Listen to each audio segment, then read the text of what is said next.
একবার মুসা আলাহিসাল্লাম আল্লাহর কাছে আবদার করলেন, হে আল্লাহ, আমি আমার কওমের সবচাইতে বড় গুনাহগার বান্দাকে দেখতে চাই। পরের দিন সকালে মুসা আলাহিসাল্লামকে এক ব্যক্তিকে দেখানো হলো যে তার বাচ্চাকে নিয়ে জঙ্গলের দিকে যাচ্ছিল। মুসা আলাহিসাল্লাম আল্লাহর কাছে বললেন, হে আল্লাহ, এবার আমি সবচেয়ে নেক বান্দাটিকেও দেখতে চাই। কিন্তু সন্ধ্যার সময় আবারও সেই সকালের ব্যক্তিটিকেই দেখানো হলো।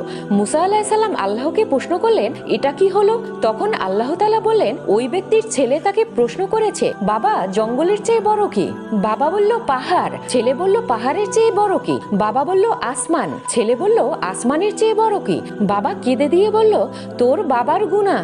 ছেলে বলল, গুনার চেয়ে বড় কি? বাবা খুশি হয়ে বলল, আমার আল্লাহর রহমত আর ক্ষমা। আল্লাহ তাআলা ইজ্জতের সাথে বললেন, হে মুসা, ওই ব্যক্তির অনুশোচনা এবং আমার প্রতি অগাধ বিশ্বাসে আমি এতটাই খুশি হয়েছি যে তাকে গুনাহগার থেকে নেক বান্দা বানিয়ে দিয়েছি। সুবহানাল্লাহ।